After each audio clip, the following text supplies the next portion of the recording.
Well, good evening, everyone. I'm so glad you could join us tonight for our continued Bible study through the book of Deuteronomy. We're currently in Deuteronomy chapter 32, almost finished with the book, and pray this will be a blessing for you. It has been a rich blessing for us. Before we get started, though, we want to go to the Lord in prayer, so I invite you to pray with me.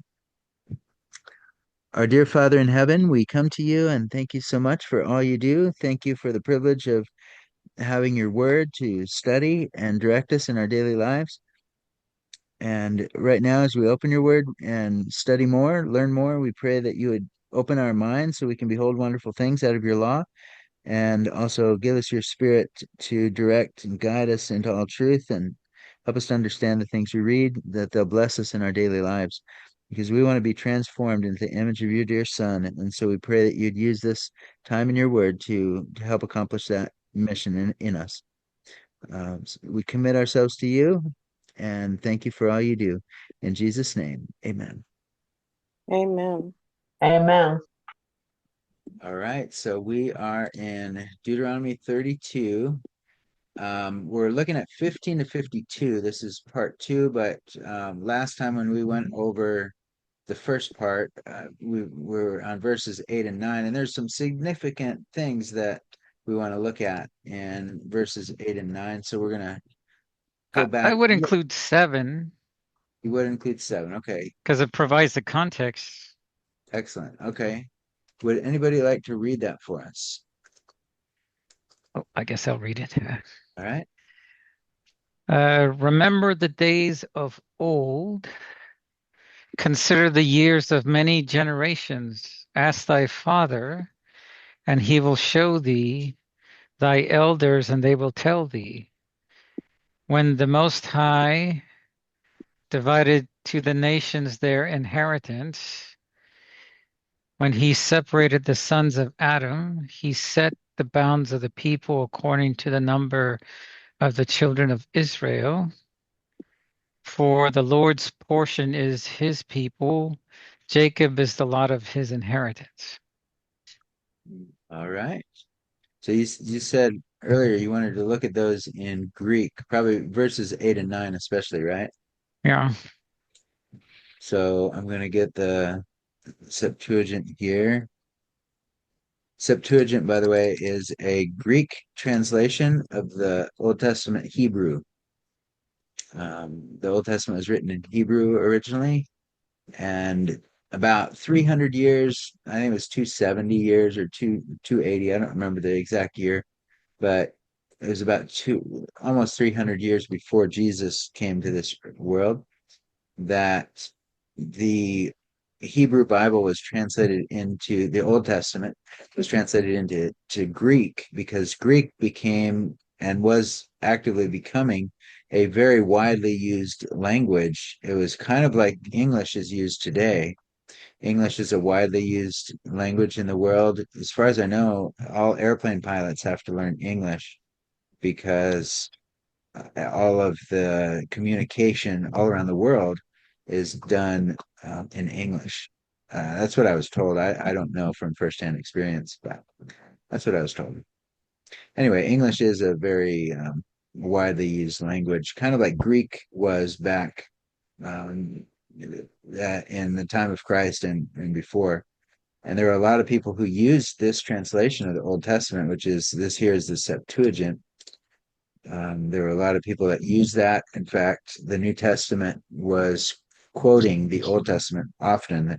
I've heard there's like a third of the New Testament is actually made up of quotes from the Old Testament, something like that, or maybe it's even two-thirds. But when they quoted the Old Testament, almost always they quoted the Septuagint. Anyway, just a little tidbit of information. So, looking at the Old Testament verses in the Septuagint, it is kind of gives us an insight as to what the early church was reading and understanding. So here is Deuteronomy 32:8 in the Septuagint. Now, what I do not have here is a interlinear Bible, which allows you to have the English along with it, I right in the text. Go ahead. I have it. You have an interlinear version? Yeah. Okay. So do I start at 8 or 7? Whatever you like. We'll go to 7. Okay, well, the one I have says, remember the days of the eon, Okay. perceive indeed the years of the generations of generations. All right. Ask your father, and he will announce to you, your elders, and they will speak to you. When the highest nations divided into parts, as he disseminated the sons of Adam, he set the borders of the nations according to the number of the angels of God. Huh. And Jacob became a portion for the Lord. Okay. So Israel is a piece of measure. Uh, Where are you continuing to read? oh, I think I'm still on. Oh, did I end up on 9? Well, I'm I still don't know. on 9. Uh, 9. Okay. let's see. It says, and his people Jacob became a portion for the Lord. Israel is a piece of measured out land of his inheritance. All right. So, so this is saying that the nations were given over to the angels of God, and Jacob was a portion given to the Lord. So if you remember, well, let's do 9 first. But you'll see the words down there in the Greek, akelon, teu, uh, on 8. Okay. On verse 8. You see the words akelon, teu. So Um, kata arithmon, akelon, teu. That's arithmon is numbers. Akelon is angels of God. so this is Teu there. Archeon. Yeah. Like arithmetic Okay. numbers. Uh, Akelon is there. That's angels. Yeah, I see angels is right here. Yeah. And Teu is the, so angels of God is possessive. Okay. So yeah, that So, was one significant difference in the reading of it when you were reading through. I was following along in the English King James, and I noticed in the King James it says that he set the bounds of the people according to the number of the children of Israel. And in the version that you read, which is from the Septuagint, it says, and instead of the number of the children of Israel, it said the number of the angels of Israel, or no, of God, angels of God. So that is quite different. The children of Israel versus angels of God. and the reason 7 is important Hmm. is because Moses is telling the people th- to think back to the time many generations ago Hmm. that their elders are still around to tell about, when the Most High divided the nations, that was Tower of Babel.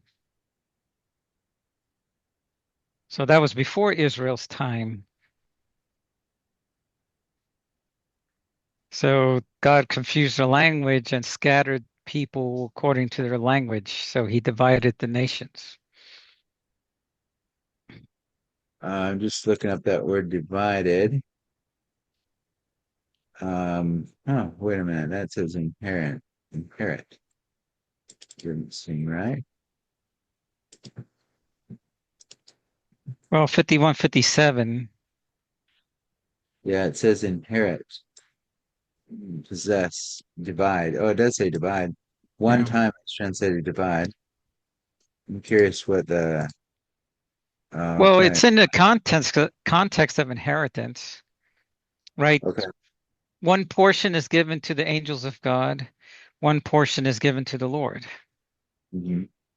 What do you mean So, the portions given to the angels of God? well, that's what the Greek says. Here is the Greek. It doesn't make Um, sense. yeah. So this is theos or theo.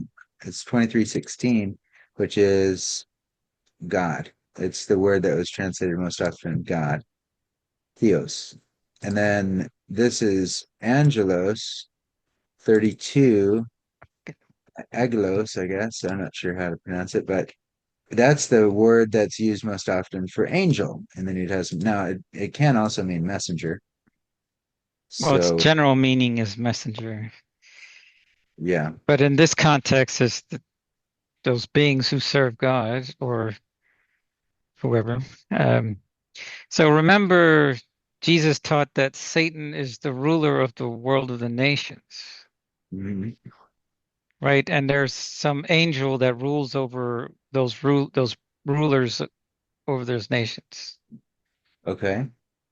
Yeah. So and remember Exodus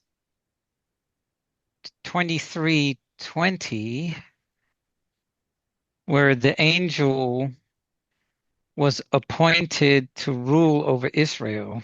So I think it starts at 20, Hmm. verse 20. Well, yeah, behold, I send an angel before thee to keep thee in the way and to bring thee into the place which I have prepared. Beware of him and obey his voice.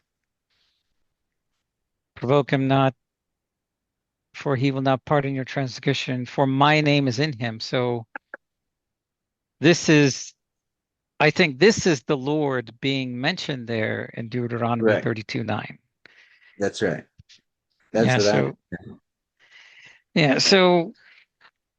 so you have two chief princes. You have Satan and Jesus, Here, and and by the way, here's the word, yeah, the Greek word angel. See 32, the yeah, same that was over in yeah. Deuteronomy. Yeah, the in the Greek grammar they modified the base word for grammar, so that's why you see the word look a bit different depending. Before it was akelon, this one's akelon, right? Or akelos. It's the same word but being modified for grammar. Okay, so that would be kind of like we would do possessive, or we don't do that quite as much as they do in Greek. Now we rely on sentence structure for grammar primarily, Right, but in the Greek they do not. right. They don't have sentence structure. I think Spanish is kind of that way as well, but No, actually, the language that's like this is Korean. Korean, okay. Korean has the same kind of grammar system as Greek. Oh, okay. Yeah, so Yes, I guess Spanish is it's, would be it's different. Latin based, right? Okay.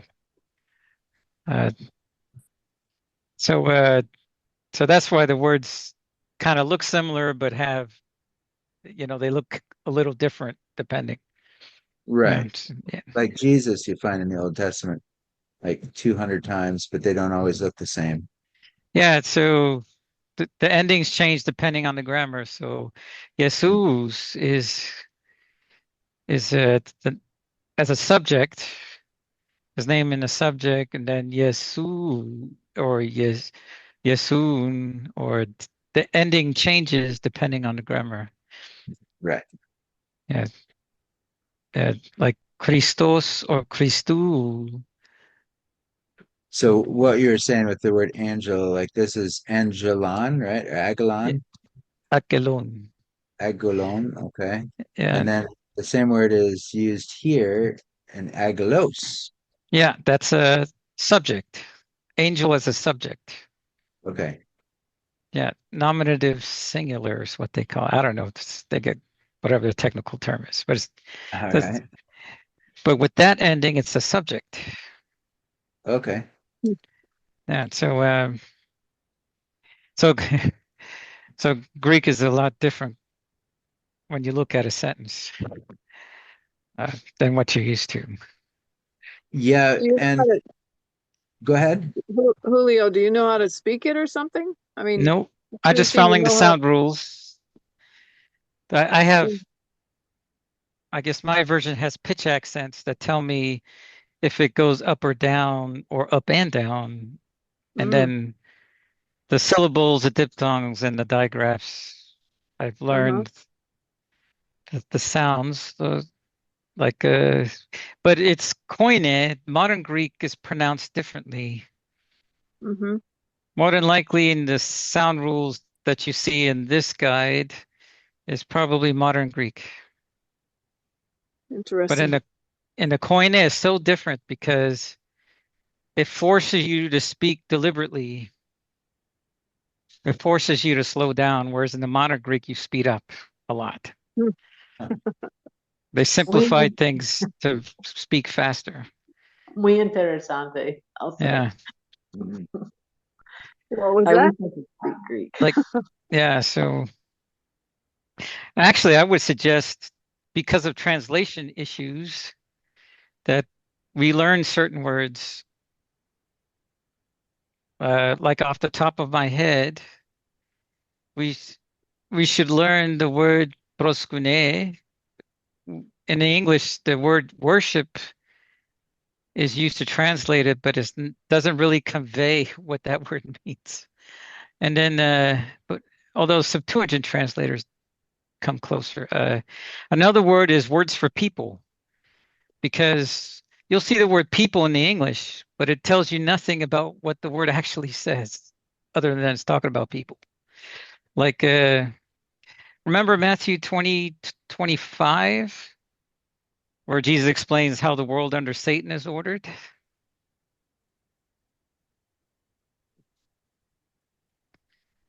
Oh, You know that the rulers, it's arko in there. The princes is also a general, old general term in English for ruler. That the princes of the Gentiles or nations, Gentiles, Latin for nations, the rulers of the nations exercise dominion over them, but in other places they'll say over the people, and they that are great exercise authority upon them or the people. Well, in this context, the word people that applies is laos, which refers to people who are under the dominion of a ruler. But the word people is not in this verse, right? No, it's Gentile, the nations, which is another ethnos. In the Greek, it'll be ethnos. In the Okay. world of the nations, that's ethnos. That's a Greek word for people, referring to people who share common ancestry and a language because, and the reason they share common ancestry is because they share language because of what happened in Babel. Hmm. hmm. So that's the context for ethnos, people there. But in the Septuagint, especially when there's the kingdom of Israel, you will see the word laos used a lot. And then, of course, the name Nikolaos has the word laos in it. And that's in contrast to the word Nicodemus, which has a different word for people that refers to a people who are self-governing. So the word demos refers to people who are self-governing.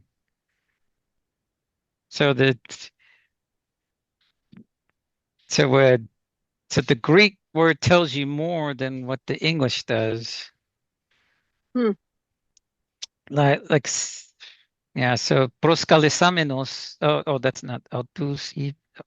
So archontes is a form of the word archon, which just rulers in the plural.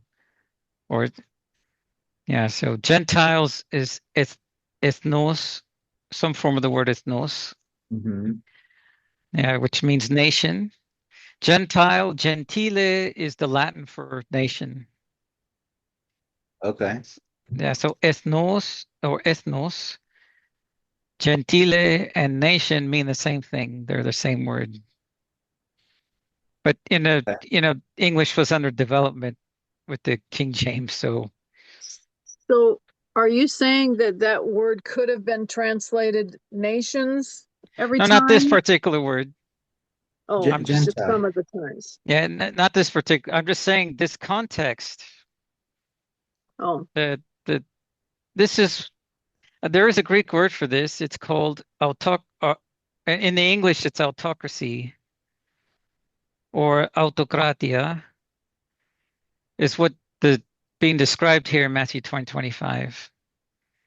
But in in a congregational society, like what is described by Jesus in the following verse or two, that's demokratia or democracy, where the people are self-governing. hmm Yeah, so because in a self-governing society, the government does not rule over people. But in the world of the nations, under Satan, you have a hierarchical society where the ruler holds dominion over the people, so the people do not rule themselves. And he has an administration that where he gives authority for people to exercise power on his behalf to execute his will. And that's your government. That so the word for people there is laos. Uh, And now, which verse are you talking about? oh, 25 is that system that how society is organized that Jesus is describing. But Laos is not in this verse, right? No, no, no. Gentiles. He's talking about the nations. Among the nations, Right, right. this is how society is organized, Mhm. ordered. And when you see the word laos, it's referring to people, how they are organized in this society. Okay. So, for example, when you see the name Nikolaos, it has the word Laos in there. And then if you read like the Old Testament in the Greek, they use the word Laos a lot. Hmm. Yeah, so like it refers to the people of Israel as Laos when it's a kingdom of Israel. Yeah, so or if people are under a ruler, the Greek term for that for people was Laos. And then if people don't have a ruler, a human ruler, let me specify human ruler, uh, then the word for that is demos, like in democracy. Okay. Yeah, I'm just giving you examples why every now and then maybe we should look at words and what they mean in the Greek. Like like we did, remember we studied porneia because we were looking at what Jesus was saying about divorce, Right. and it pointed to Deuteronomy 24:1, Yes. and the Hebrew there word is ervah, Hmm. and that comes from that story where Noah was seen naked by Canaan. Hmm. And then that further points to, well, the term nakedness goes back to when Adam and Eve discovered that they were naked. Hmm. And then that word is used symbolically in various places. Where you sin, you lose your garments and you are exposed and you are therefore naked. Yeah, like in the New Testament, it says, uh, "The shame of your nakedness do not appear." Something like that. Eh,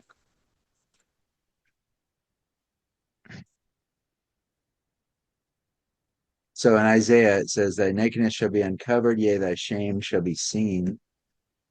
And then Nahum, actually, Revelation 3:18 is the one that I was thinking of. I counsel thee to buy of me gold tried in the fire, that thou mayest be rich, and white raiment, that thou mayest be clothed, and that the shame of thy nakedness do not appear, and anoint thine eyes with eye salve, that thou mayest see. That's the letter to the church at Laodicea. Correct. Yeah. Seventh church. Yeah. Okay, so What we see here in Matthew 20:25 is Jesus called them to him and said, "You know that the princes of the Gentiles exercise dominion over them, and they that are great exercise authority upon them."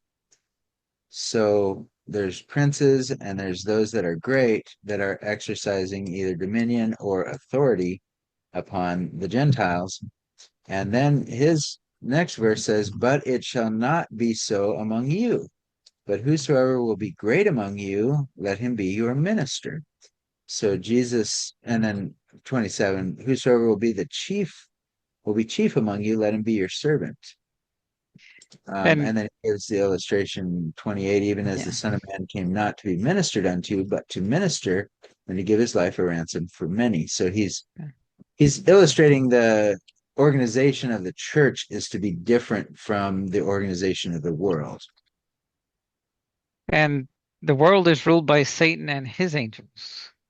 Hmm. And and whereas in Luke 4:6, Satan explains this, that he gives authority to whomever he pleases, that it was given to him to do that. Hmm. Uh, so and then another example is in Daniel, where it is explained that the prince or ruler of Persia was preventing Gabriel from reaching Daniel. Yeah. So that is an angel under Satan that rules over Persia. And then I think further explains that Michael is Daniel's ruler. Okay. Michael, your prince, or Michael, your ruler. See the 758 Arcon. Hey, look, there's Angel again. Yeah, yeah. Oh, it's not Angel, it's 312, so it's a different number. Anagelo, to tell. Okay, very different word.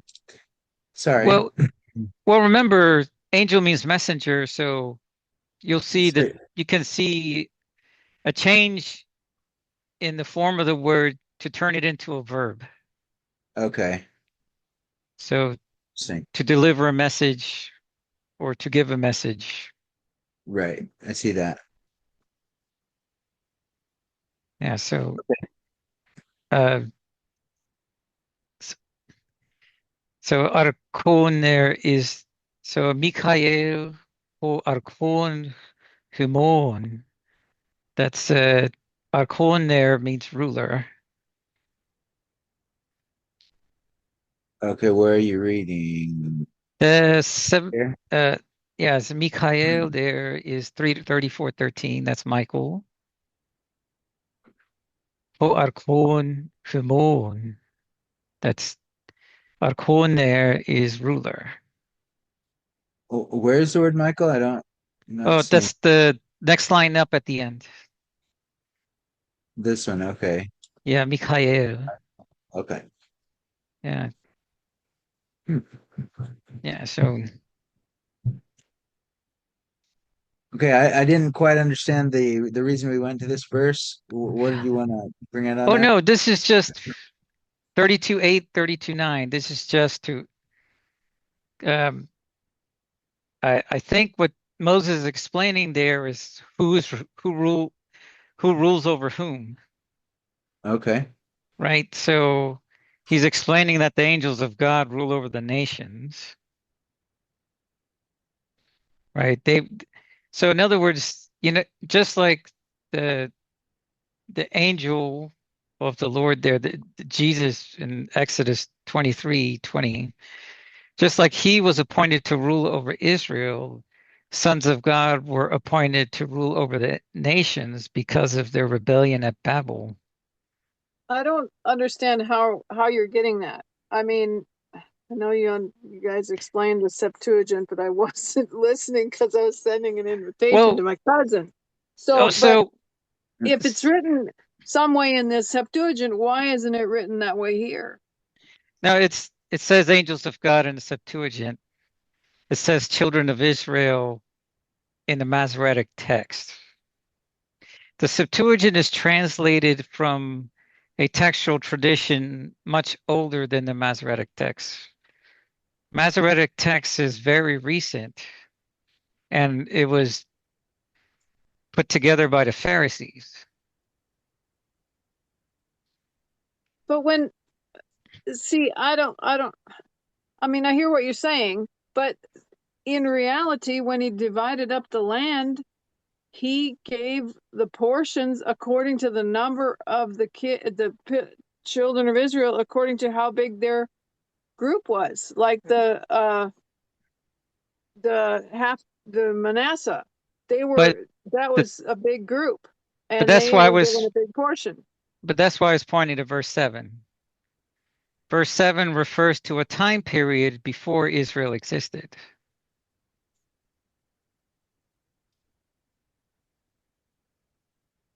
Um, I wonder if that, I mean, is he referring back to Abraham?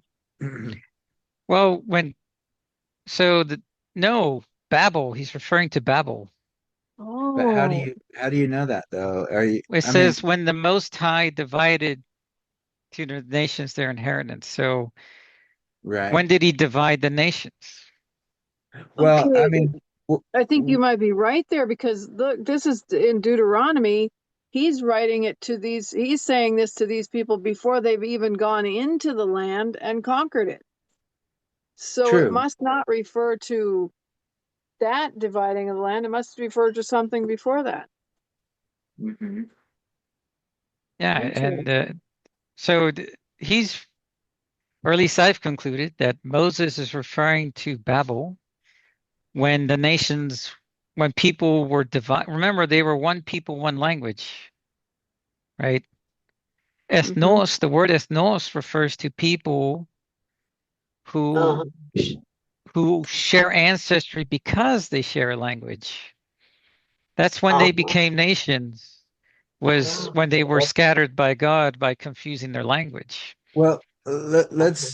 let's be a little more precise on what Yeah. this is. This is actually a song. This is a song that Moses was told to teach to the children of Israel, so that they wouldn't forget where they came from. This is a song that they were to teach to the children and the children to the other children.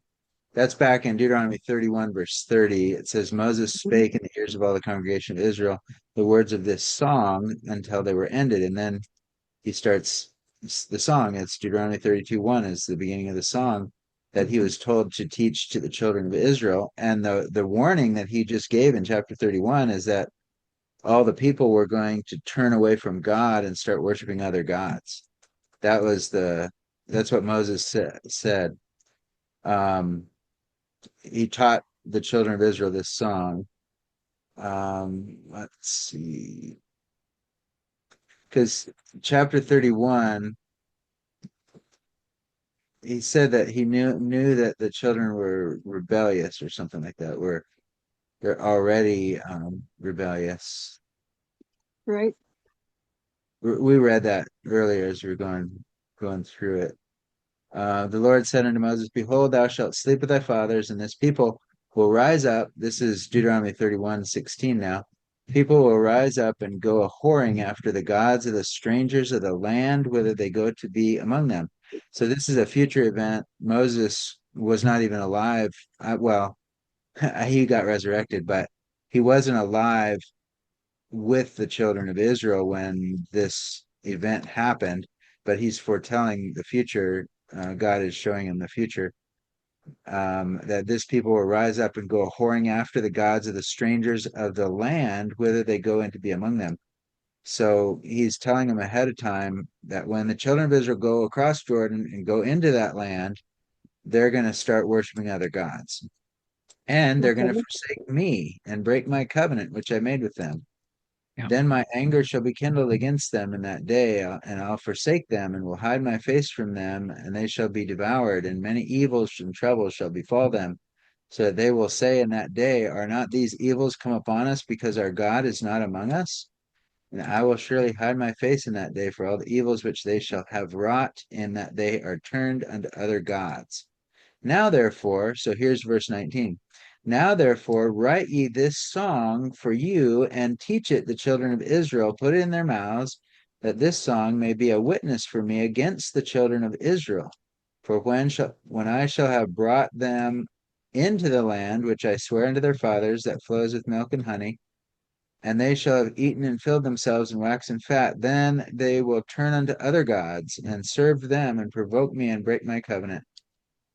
And it shall come to pass, hold on. And it shall come to pass, when many evils and troubles are befallen them, that this song shall testify against them as a witness. For it shall not be forgotten out of the mouths of their seeds for their children. For I know their imaginations which they go about, even now, before I have brought them into the land which I swear. So he's saying they're already starting to be rebellious. And then Moses reminds them, I already know you're rebellious. But that's the purpose of this song. It was for the future generations after they have been in Israel for a while, in that promised land for a long time, and they've already turned away from the true God of heaven and started worshiping other gods, that they would remember this song. So that's what this is. This is a song for the children of Israel to remember, the children of the children of the children of Israel, future generations, to remember their lineage, their heritage. And so, anyway, because of that, it may be that this um, dividing of the land may actually be referring to the dividing of the land that hadn't happened yet at Moses's time, but the people for whom this song was to be remembered and was supposed to help them remember their ancestry, they would think about dividing the nations and giving their inheritance, separating. But it does say separated the sons of Adam. It doesn't specifically say Abraham. Yeah. So this is where Luke 4:6 is very important. Okay, But but you understand what the I'm just throwing out the possibility that oh sure. this, because of the purpose of this song, and Yeah. these are the words of this song, that when he's telling them to remember that the Most High divided the nations and gave them their inheritance and set the bounds of the people according to the number of the children of Israel. And I know that's the Hebrew version, or It, the it Masoretic, says whoring after other gods. right? So the rulers of, or the rulers of the nations are those other gods. And that's why it says angels of God in the Greek. Okay, lad has to go. Good night, lad. We'll miss you. Bye. So Good night, guys. Good so night. Luke, Good night, lad. remember Satan told Jesus that if you demonstrate submission to me, I will give you these lands to rule. And then Jesus answered, you shall demonstrate submission to the Lord your God, and only him shall you serve. Right. Yeah, so Satan is the one that is the one they're whoring after, him and his angels. Because they're the rulers of the nations. Those are the gods that the people of Israel are whoring after. The song Well, is also written kind of in a history, like seems like it's lined up according to time. So maybe that will kind of help us to understand what it's talking about. Yeah, even in Revelation, remember, the dragon gives his power and authority to the beast.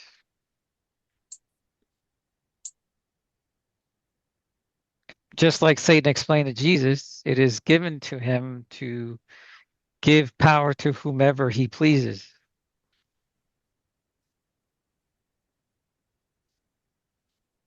Let me check something here.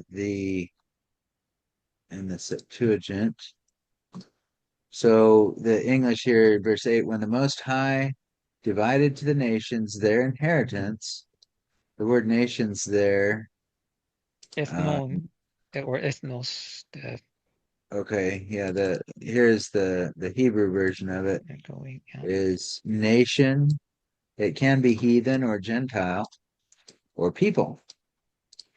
Nation, people. Usually it says of non-Hebrew people, of descendants of Abraham. So I guess it could apply to descendants of Abraham or of Israel. Israel is technically they're descendants of Abraham as well, but because Israel was Abraham's grandson. So all the descendants of Israel are also descendants of Abraham. But then it says of a swarm of locusts. That's interesting. Oh, it's Goyi. Or goyim is the plural. Yeah, and then it says Goyim. Because I know, don't the Jews call Gentiles Goyim Yes, to this day? yes. It's kind of like used as a bad word today, isn't it? Yeah, because just like with the Samaritans, they look down on people who are not Jews. Yeah. Uh, not in general, but uh, Worthless trash, huh? the rabbis or the Pharisees, basically. Mhm. Yeah. So So anyway, this could yeah. be referring all the way back to the Tower of Babel. I'm not completely sure though, because with the context. So look at the continuing in the context. It says, um, "For the Lord's when the Most High divided to the nations their inheritance, when He separated the sons of Adam, He set the bounds of the people according to the number of the children of Israel. For the Lord's portion is his people, Jacob is the lot of his inheritance. He found him in a desert land, and in the waste howling wilderness he led him about. He instructed him, he kept him as the apple of his eye." I like that. As an eagle stirs up her nest, flutters over her young, spreads abroad her wings, takes them, bears them on her wings. So the Lord alone did lead him, and there was no strange God with him. He made him ride on the high places of the earth, that he might eat the increase of the fields, and he made him to suck honey out of the rock, and oil out of the flinty rock, butter of kine, and milk of sheep, with fats of lamb, and rams of breed of Bashan, and goats with the fats of kidneys of wheat, that its drink the pure blood of the grape. Um, it just seems to show the specialty that God has done for the children of Israel, and this is part of the song to remind the children of the children of Israel, the future generations, what God has done for his people. They're part of that special people. So anyway, that's the context of it. So let's, Julio, go ahead. Continue if you don't mind to explain what you're seeing here. Well, just to summarize, especially based on other verses throughout that explain how the world is ordered. Okay. Um, so when God divided the people into nations, He gave the that's where it says separated the sons of Adam, right? Right. He Yeah. he gave them. He appointed the angels of God to rule over them, and these angels are Satan and his angels.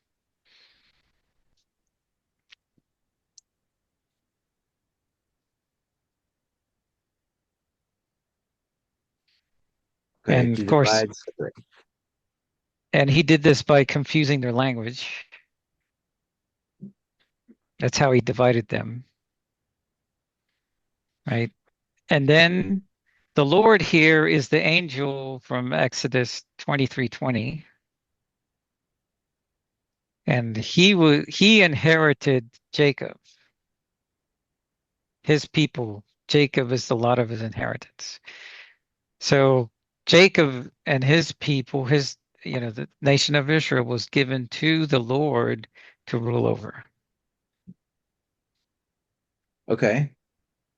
It's because he's the God of Israel, right? The God of this world is Satan, or the ruler of this world is Satan, as Jesus and Paul explained. Mhm. And the God of Israel is Jesus, or that angel in Exodus 23:20, who has the same name as God. Mhm. So that's what these two verses are, or the 3, 7, and 9 are explaining how the world is ordered. Okay. So, pointing out that the Lord got rulership, or Jesus got rulership over the children of Israel, and the devil and his angels. I'm just saying, this is what you're saying. I'm catching, if I'm not mistaken, that the devil and his angels then got the rulership of everyone else. Is that what you're saying? Yes, yes, that's right. So, I mean, when you look at the world today, it seems kind of that way, that the devil, you're thinking of like the God of this world, that Yes, where it says the God of this world. that's Paul. I Mhm. think Jesus used the word ruler. This is found in 2 Corinthians 4:4, if anybody Yeah. wants to read that. I can read it. Okay. And the God in whom the God of this world hath blinded the mind of them which believe not, lest the light of the glorious gospel of Christ, who is the image of God, should shine unto them. Yes, the God of Thank this you. world. Um, The ruler of this world. Yeah, that's the words of Jesus. He said the ruler of this world. Yeah. And the word God's basic meaning is judge and ruler. So that's why human beings can be referred to as gods as well. And Jesus explained that as well. Don't you know in your law that you are gods? So mhm, he's explaining that to the Pharisees because they were accusing him of claiming to be God, which he wasn't doing. He was only claiming to be the Son of God.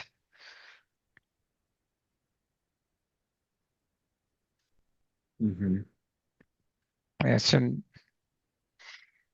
then Luke 4:6 again adds Oh, to this. well, And there in John 12:31, he calls the judgment of this world. Now shall the prince of this world be cast out. and that's explained in Revelation, where Michael and his angels or the devil and his Satan and his angels went up against Michael and his angels, and then Satan and his angels were cast out. Yes. Um, Here's another one in John 14:30. Anybody want to read that? And 16:11. It's quite a bit.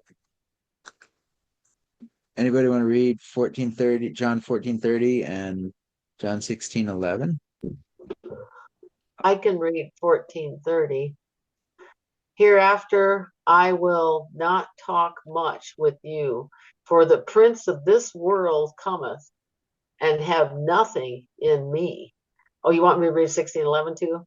Of judgment, because the prince of this world is judged. So the prince of this world is very obvious. It's not talking about Jesus, but rather the devil. No, the devil, yeah.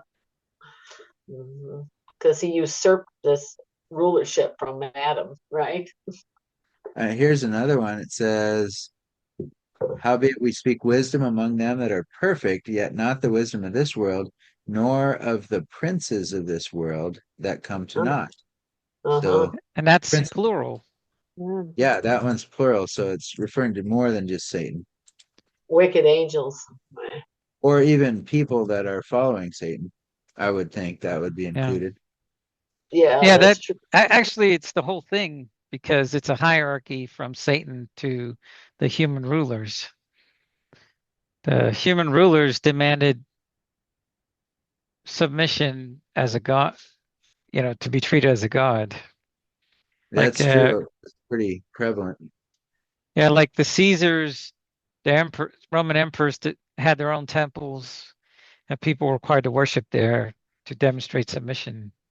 Right. And you see that in Daniel too, when the princes came up to the king of um, the Medes and Babylon. Persians. Oh, Well, this is, Persians? yeah, the Medes and Persians, when Yeah. they told him to pass a law that nobody could pray to any other god except for that king. What was it? Artaxerxes? Is that the one? I don't remember. But he's the one that cast Daniel in the lion's den. Was Very it wicked. Darius? Darius. Okay, thank you. But anyway, that was an example of, I guess it must have been a common thing. So if you went to like the president of the US and told him to pass a law that nobody could pray to anybody except for him, that probably, the president probably wouldn't pass a law like that, right? It's so Mhm. ridiculous. But back then, the ruler did that. He was the king, and they must have had the mentality that he was some kind of a god. So Yeah. otherwise, he wouldn't have gone along with that scheme. Well, taking the basic meaning of the word, he was a god. Yeah, I get what you're saying. Kind of like a ruler, basic ruler, but I don't think he meant it that way. It was more of a exalted, somebody worthy of worship. Like even rulers here today, like if you get stopped by the police or whatever, they have authority, and they might tell you something to do or whatever, but you wouldn't consider them a god and bow down and worship them. That No, just not them. They're just great men that have authority to exercise power. right. And But I'm like just if you saying, look at the North Korea, for example, they do yeah, have to worship him as a god. yeah, that is a current present day example of that kind of Yeah. weird And, mentality of looking at a god, and ruler as the god almost. and that's why important to study that word worship in the Greek so we understand what the word actually is expressing. So we don't want to be found worshiping something. If you don't even know what worship is, you could probably be found doing it without knowing it. Well, remember the story about Abigail and Daniel? Uh, Abigail? yeah, Abigail, one of his wives that he married. I mean David. Sh- You're talking about Oh, David. sorry, David. I Okay. I meant David. Sorry. That's no Uh, problem.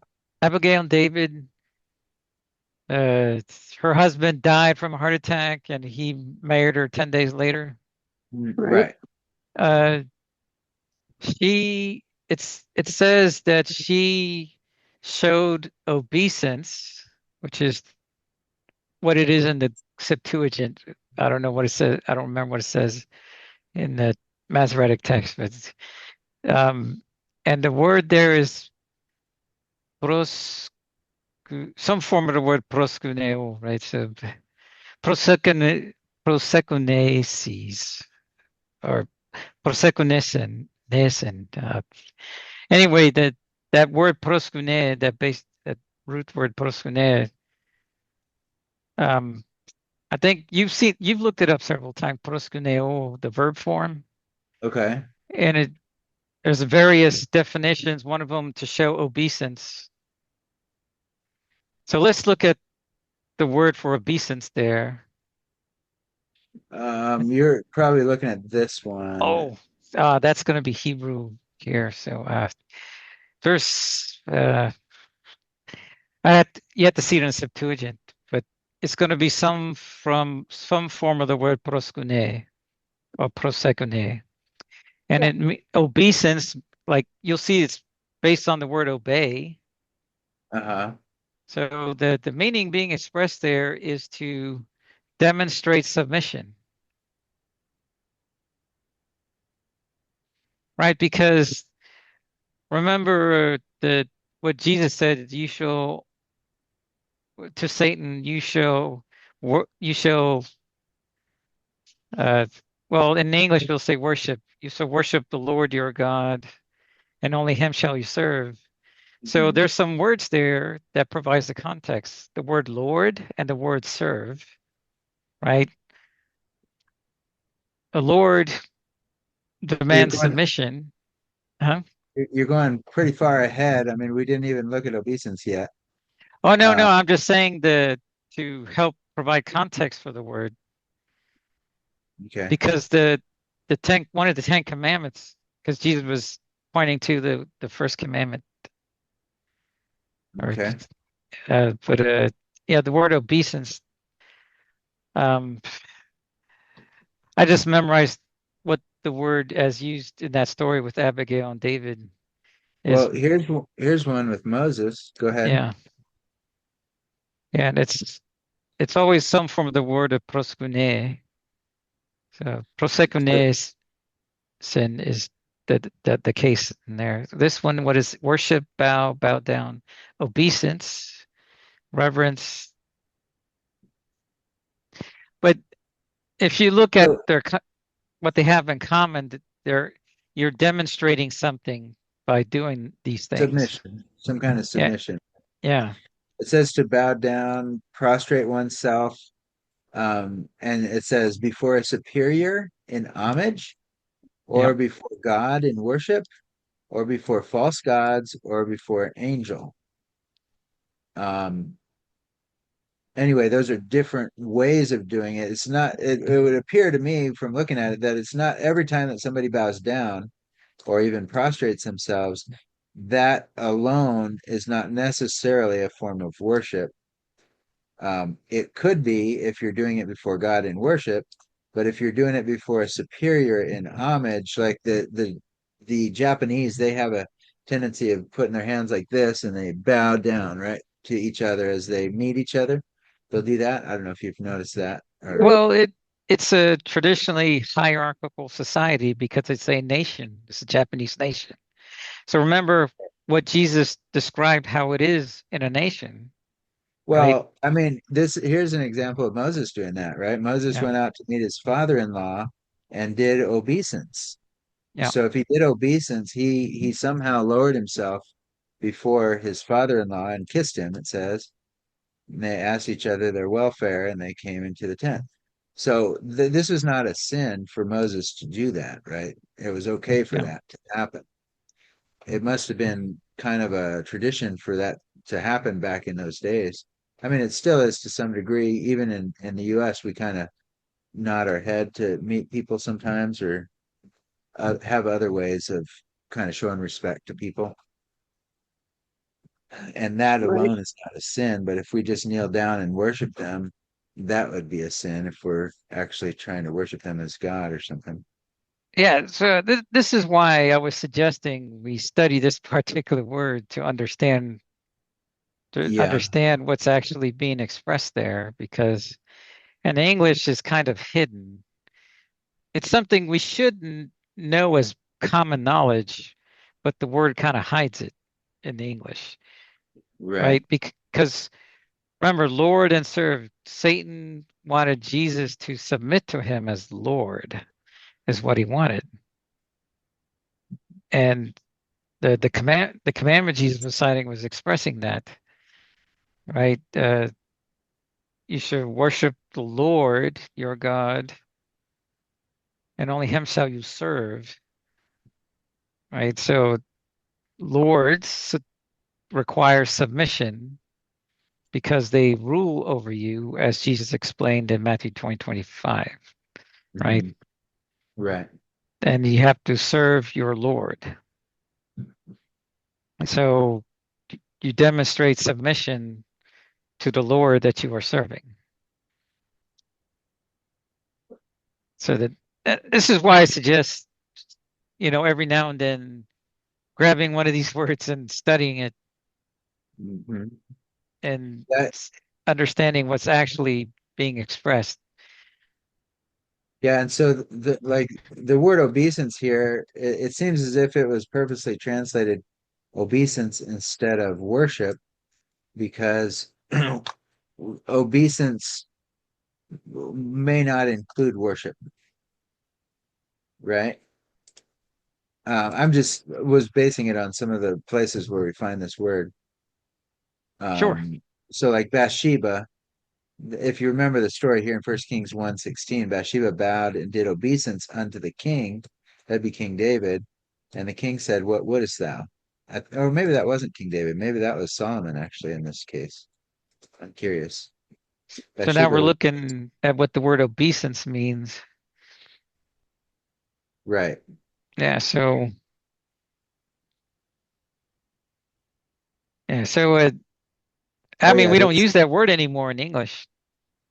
yeah, we don't really use it, but much. But the English or the King James translated the same Hebrew word, and sometimes, most of the time, is worship, but sometimes it translated as obeisance. And it seems like when it did that, it was understanding it to be a lesser form of bowing down to somebody, not to worship them. Like I don't think this verse we read, 1 Kings 1:16, I don't think Bathsheba was worshiping King David. Instead, she was acknowledging his superiority, authority over her, I guess. Um, but anyway, came and made a request to the king. So Maybe that's the difference because the word form is different. So it's prosekuneo versus proskuneo. There's an extra syllable in one of those. okay, I wonder if maybe this is a different word. 78:12, shaka. It's hithpal. Um, It seems like all of these are hithpal in the form of the word. When it says obeisance, it uses the hithpal rather than the qual or the piffle. It's this is the one it is, at least in these cases. I'm curious if it is every place. And let's just do a search here. Oops, I pushed the wrong button. And that's annoying when I pushed the wrong button. It doesn't do what I wanted. oh, how did all that happen? Huh? It's a lot of stuff on the screen now. Yeah, that was not what I wanted to do. That looks a whole lot different, doesn't it? Uh, I haven't heard the word obeisance since we were Jehovah's Witnesses, and they used to try to say that when people did obeisance to Christ, it was different than worship. That's what they said. That's what I was just going to kind of interject. oh, okay. But it's something that's common in a hierarchical society. Like like you go to Japan, Korea, China, any of those places, or very hierarchical. So Sorry, I messed up something. Here we go.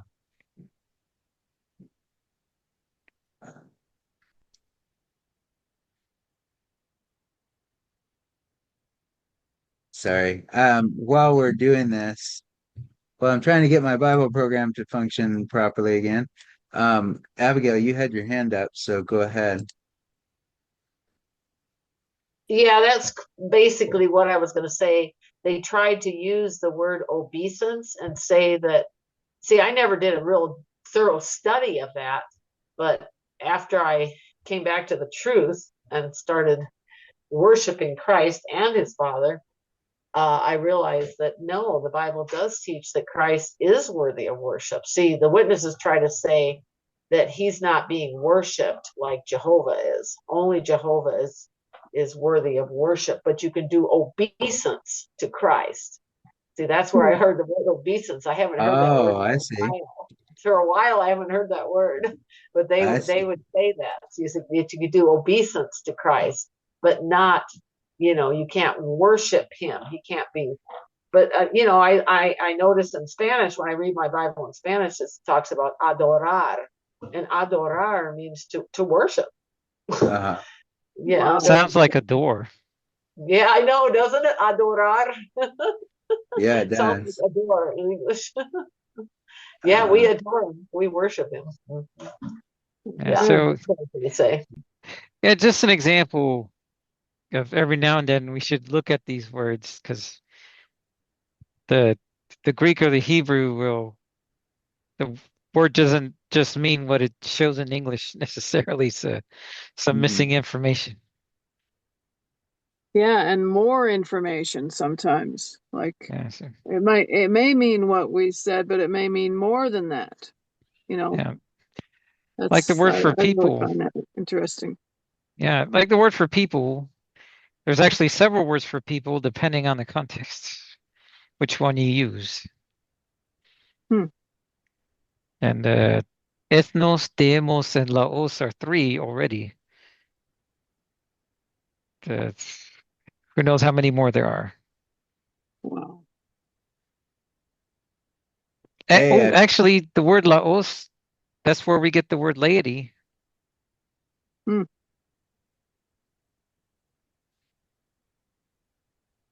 I got my Bible program back. Oh, go Good ahead. deal. So it's just something I never do is change that. So anyway, it's back to normal. Give me just a moment. I'll share my screen again.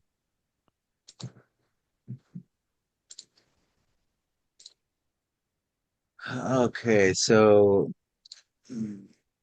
anyway, there's the word obeisance. So obeisance may be a lesser form of whatever this word shaka. Make sure I push the right button this time.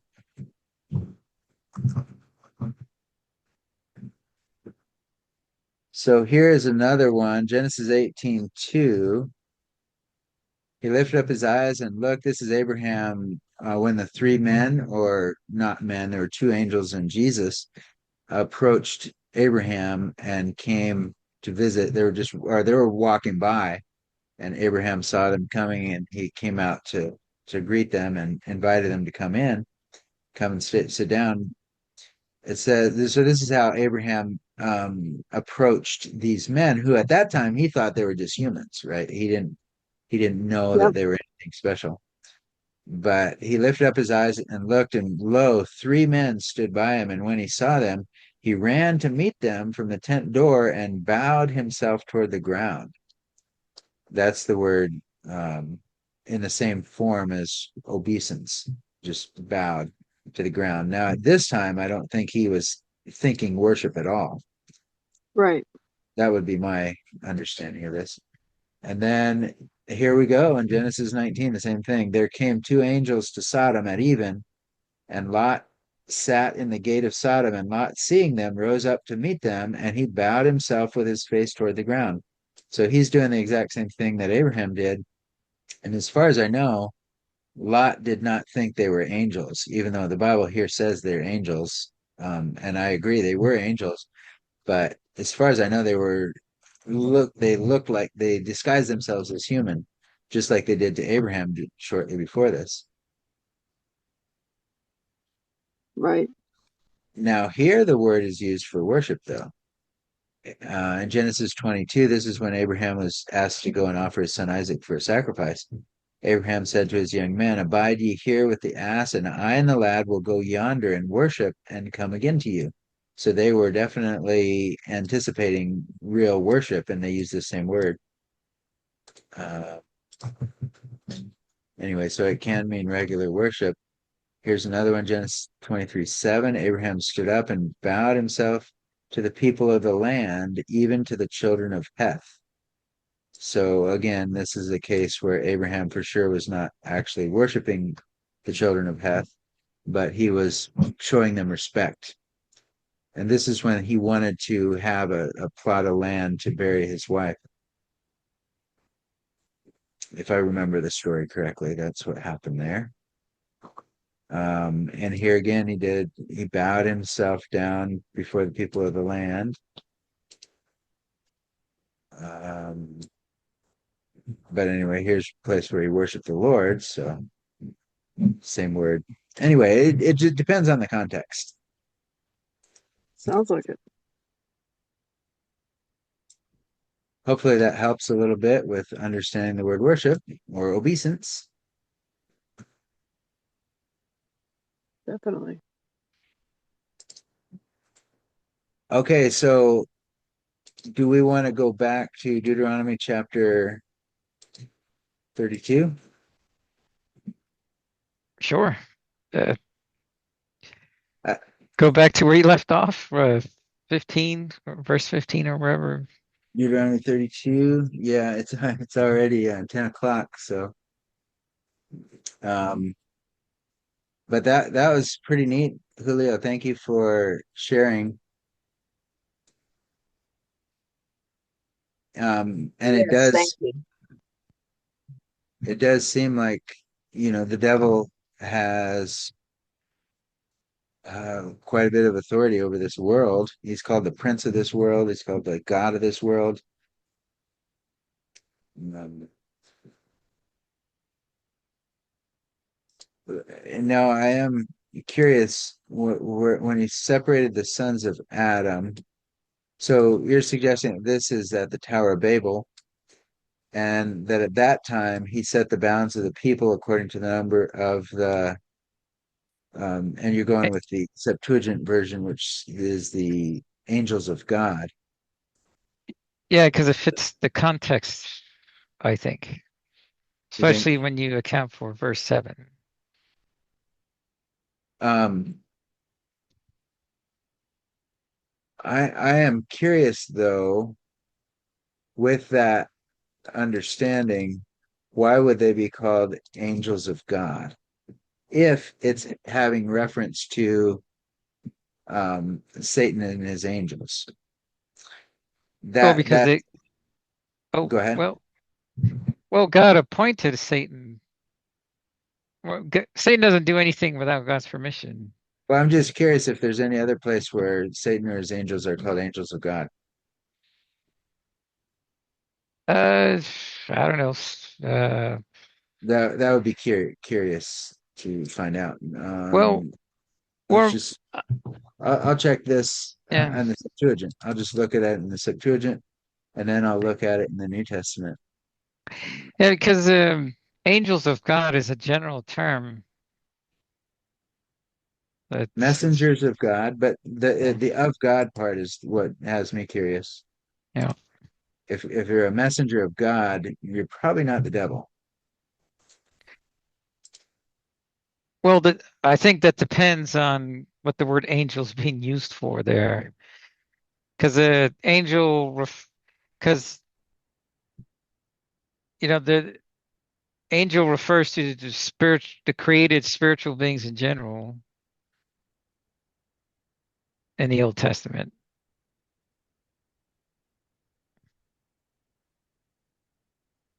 Yeah, I guess as I have the same question about, okay, that's the only place in the whole Bible this exact phrase is used like that. Now I understand in Greek it doesn't matter what order the words are in, so because the ending of the word is what determines. You were talking about that earlier, right? Yeah, How the yeah, Greek language is pretty unique in that, or well, unique compared to the languages we're familiar with, where there's a certain structure of sentences, they have to be in a certain order. Whereas in Greek, it doesn't matter the order because all of that is determined by the endings on the words. Is that right? yeah. For the most part, in most Yeah. So when cases. I'm doing a search for this, I'm looking for it in this order, but I it doesn't really have to be in that order. So the same exact thought could be expressed with having the words in a different order. Is that right? Yeah, well, I think in this possessive case, it might have to pair up this way. Might have to pair up that way. Okay. Yeah, like the word mu means mine or su means yours. So it usually comes after the word that's being that it's referring to possessively. Like onomasu, it's your name, Okay. right? And I always seen it that way, so I never seen it any other way. Okay. Yeah. So Or so anyway, teonsu or teos kurios hoteosu. So your God. I'm just curious about in English. No, Yeah. that phrase is not found in the Bible. So in English. Okay, Yeah, Melba, you oh, oh, go sorry. ahead. I think you're more likely to see the term sons of God Uh-huh. than angels of God. Well, even To that me, term sons of God, we've had a discussion on that before. I question the idea that sons of God actually refers to the devil. I don't Well, think that no, what I was sense. saying is that in general, if you look at it as a general term, not nothing specifying, just a general term, it refers to every person that was created. Well, So, I just wonder on that the way the actual term sons of God is used. Um, for example, Adam is referred to as son of God. So, the, and we're right, sons of, and anybody who descends from Adam is a son of Adam. So, right, but I that think, doesn't by default make us sons of God because in John, like here it is in John chapter 1, verse 12, as many as received him, Jesus Christ, to them gave he power to become the sons of God. So by default, we're not the sons of God, it seems like. yeah, We're well, not, that's in the future. And two, right? we have to be born again, Correct. right? Yeah. That's what So, makes us sons of God. yeah. So uh, so we're born sons of man, and Jesus, when he was born in the flesh, became the Son of Man, Mhm. right? So that just refers to descendant of Adam. So we're born Right. in the image of Adam, After and the that, fall. yeah. So like the Genesis chapter 5 Right. talks about, Seth uh, being born in the image of Adam. yeah, Adam begat Seth, and he was in the image of Adam. Uh, Right. but Adam was in the image of God. So he was born, he was created. That's what makes him a son of God because he was created. All Uh-huh. the other beings that were created are also sons of God, not because of a morality thing or their character, but because they were created. So it doesn't mean anything more than that. So the Yeah. sons of God are the created beings. I tend to think Adam was the son of God when he was created, but then he lost that status by sinning and then regained it by repenting, you know. Yeah. And Well, that's I'm just saying Luke referred to him as son of God, right? yeah, I realize that. Yeah, so it goes son of this other human being all the way down to Adam, and then when Adam is mentioned, he's son of God. Yeah, well, he couldn't be son of anybody else, so Yeah, so he's son of God because he was created. right. So I'm just saying it's not describing a character of a person. It's just simply stating that they were created. So when you see the term sons of God, don't apply a moral character to it. In the Old Testament, by the way, not the New. I'm just talking the Old Testament here. I'm just saying, look at it as simply stating that it's a created being. Yeah, I'm still not sold on that. I'm just Yeah, expressing. I know that we've discussed this before, and I understand yeah, what you're saying. I'm not sold on that yet. sure, no problem. Yeah, Um, Melba, you've had your hand up for a while. You can go ahead.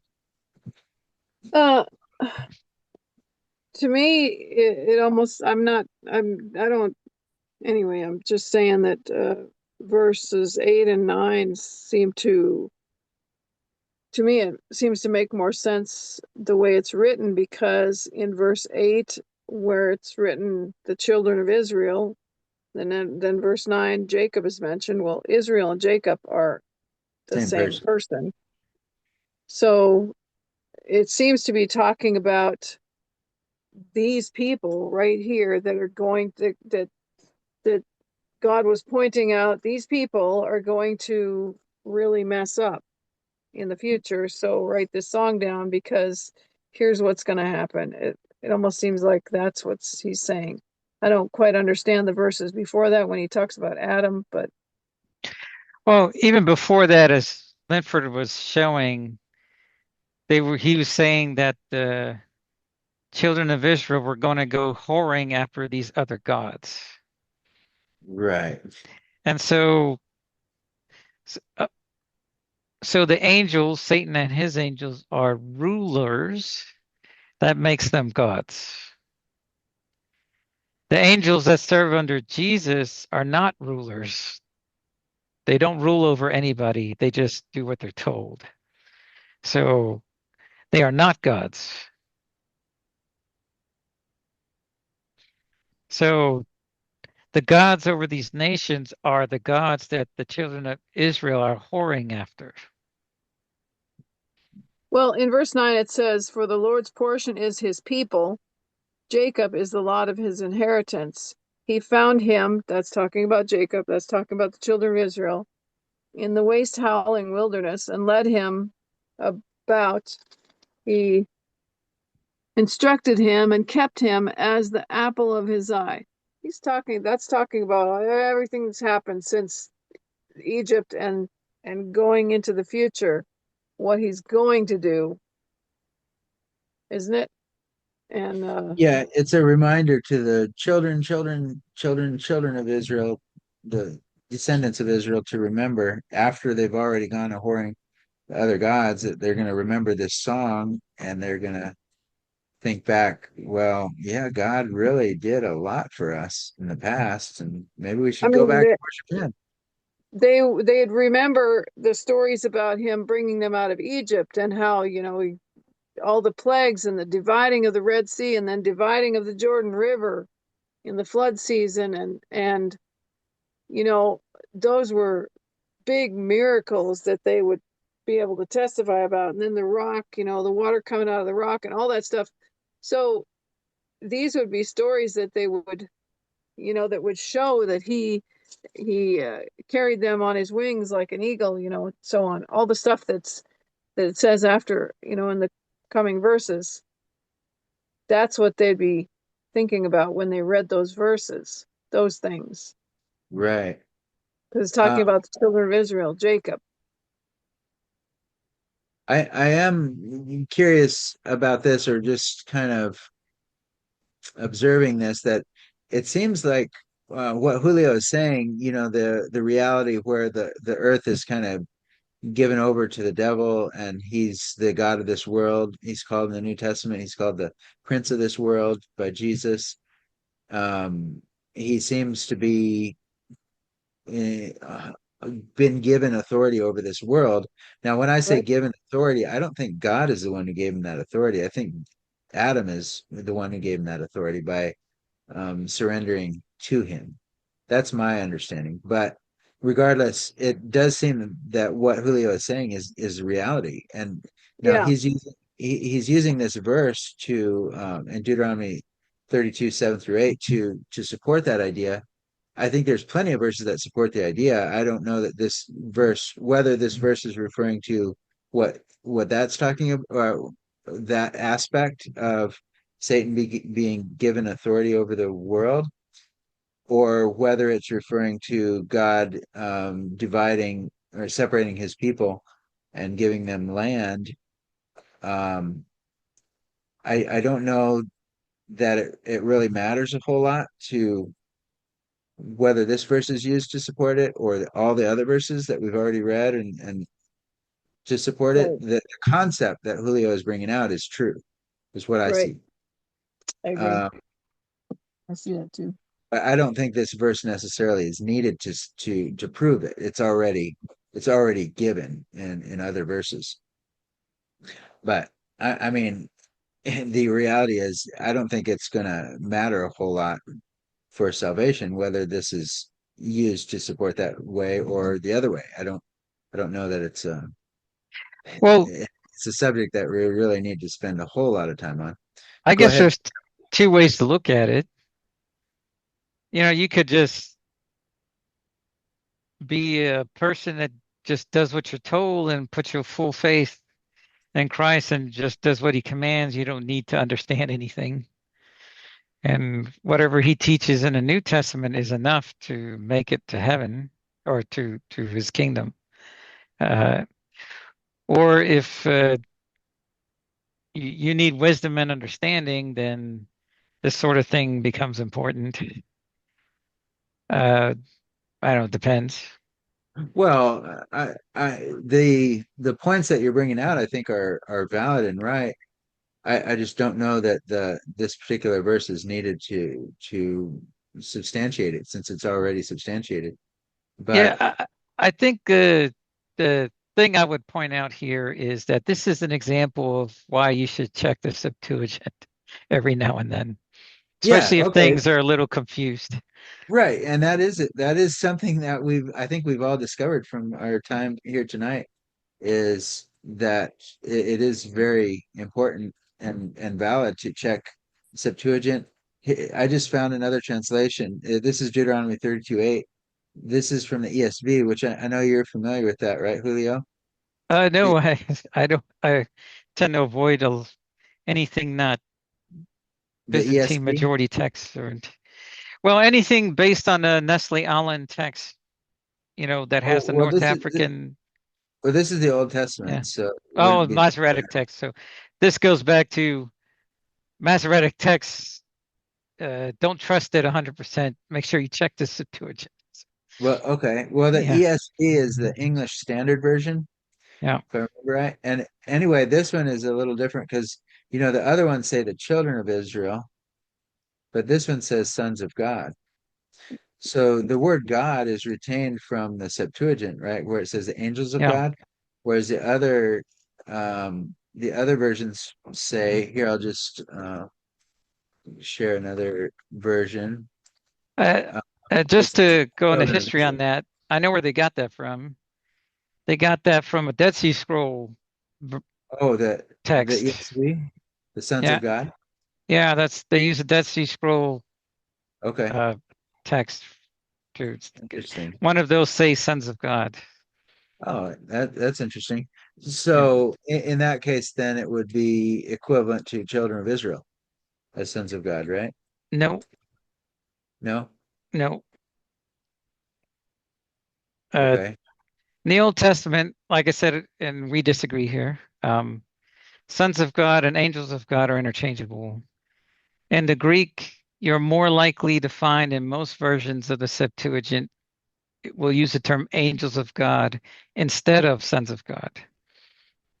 Uh, there may be one out there or two that says sons of God, but uh, in the Greek, you will almost always see angels of God. But uh, in the Old Testament, sons of God and angels of God are interchangeable.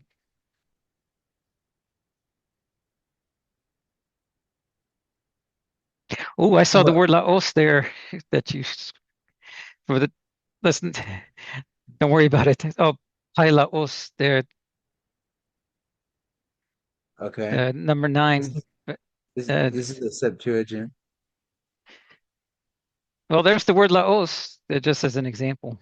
Hold on, let's see. There's the Septuagint. That's a different version of the Septuagint, but Yeah, yeah. I uh, found one time that said son, but I can't you find it to found it. save my life right now. Oh, this is an interesting one. This is the Message Bible. It says divine guardians. That's garbage. Just throw that thing in the trash. Yeah, okay. Let's Yeah, skip. That's the Uh, worst Bible ever. it's very this, creative with their They just made translation. stuff up. Yeah, just yeah. made stuff up. No, the clear word is the worst Bible ever, right? Oh, I think the Message is even worse than that. Oh, really? Yes. Oh, Well, shoot. here's You can't even Russian. recognize that it's that verse. Can anybody read that? I don't know what that says. No? Hijos de Israel, children of Israel, children of Israel, children of Israel, children of Israel. Yeah, I think in the majority, anything based on Masoretic text will say children of Israel. Hijos de Israel, that's sons of Israel. Yeah, yeah. That's Or that's children. Yeah. Now the Latin is based on the Masoretic text, the Jerome's translation, the okay. Latin Vulgate. Good. Here's the Latin Vulgate. It says Filios Israels, which is Yeah, children of Israel. that's because the Jerome translated from the Masoretic text, and there was a big controversy about that Uh-huh. because I think Eusebius said was criticizing the Mas. I think it could have been Origen. I don't know. One of them was criticizing the Masoretic text as corrupt, that it didn't line up with the Septuagint. Well, I went through all of my translations in several different languages, and none of them say angels of God, except for the Septuagint, which is interesting. Why would none? Well, maybe there's some English translations that have it, but for whatever reason, I haven't found one. So if the English translation, which is almost all of them, rely on the Masoretic text, it will say Right, children of Israel. right. If it I get. relies on an older text, it will say something else. And which have you found any other than the Septuagint? Well, that ESV relies on Dead Sea Scroll text.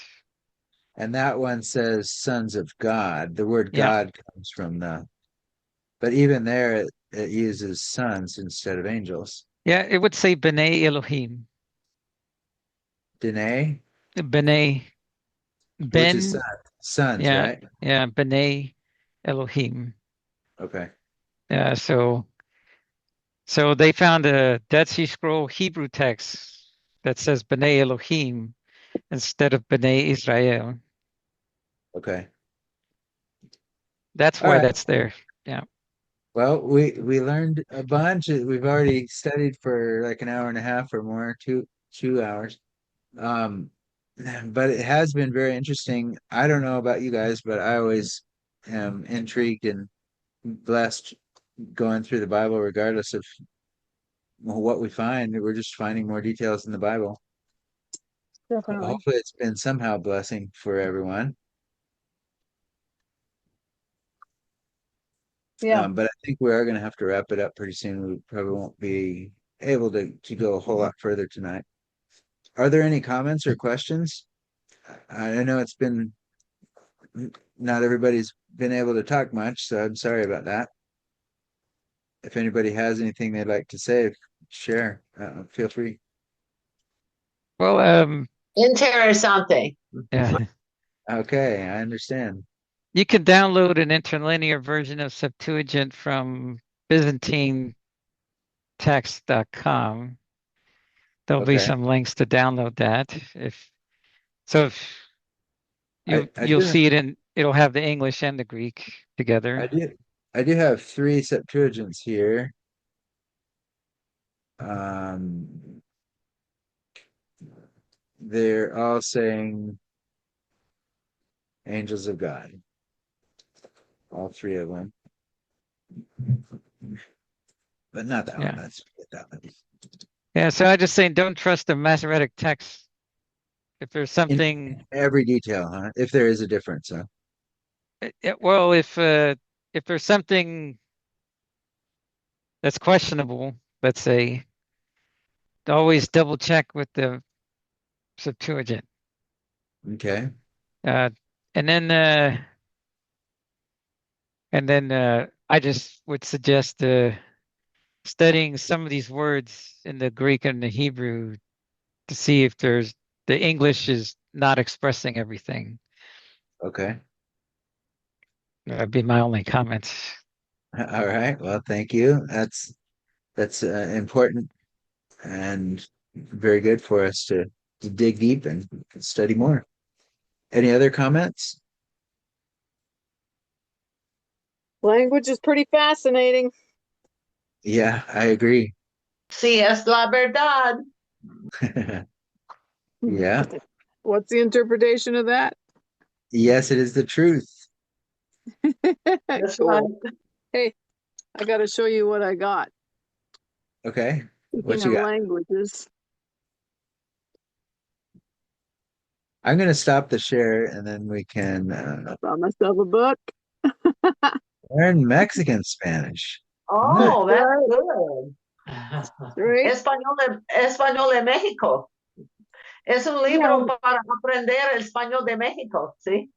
Yeah, that's great. whatever you say. Well, she's saying she's just translating what the book says.